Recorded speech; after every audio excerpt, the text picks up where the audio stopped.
اگر میں یہ سوال کروں آپ سے کہ پاکستان پیپلز پارٹی، دو آپشن دوں میں آپ کو کہ نظریہ ہے یا پلیٹ فارم، تو آپ کیا کہیں گے کہ یہ نظریہ ہے یا ایک پلیٹ فارم ہے؟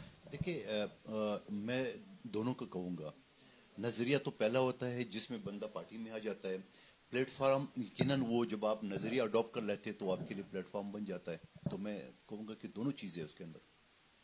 مگر ان دونوں چیزوں کو اگر ہم ایک ترازو میں رکھیں تو آپ کیا سمجھتے ہیں کہ کس کا پلڑا بھاری ہوگا، نظریے کا یا؟ میرے خیال میں پھر اگر آپ دونوں کو ایک ترازو میں رکھیں گے تو یقیناً نظریہ جو ہے نا وہ بھاری رہے گا. 58 سال تاریخ ہے پیپلز پارٹی کی.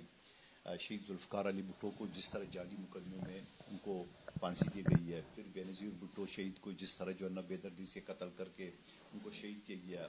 اس کے بعد مرتضیٰ بھٹو، اس کے بعد شاہ نواز بھٹو، اور اس کے بعد بیگم صاحبہ کی جو موت اس طرح ہوئی ہے ٹارچر کر کر کے. تو یہ ساری چیزیں تو میں یہ سمجھ رہا ہوں کہ یہ نظریں. اور پھر 80,000 کھوڑے جو ہے نا جیالوں نے کھایا ہے.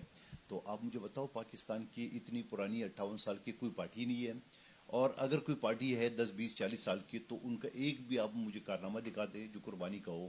یقیناً چھوٹے موٹے جیل تو گئے ہوں گے، یہاں جیلوں کا تو حساب ہی نہیں ہے. جو لوگ جیل گئے ہمارے اور جس طرح دھکے کھائے وہ تو حساب. یعنی جب بھی ہم اپوزیشن میں ہوتے ہیں تو اگلے دن، یعنی سیاست کا یہ کہ آپ سیاست میں قدم رکھو تو آپ دو چیزیں رکھو. وہ کہتے ہیں نا عام عرف میں کہ کبھی ریل کبھی جیل. تو یہ چیزیں تو لازم ہوتی ہیں.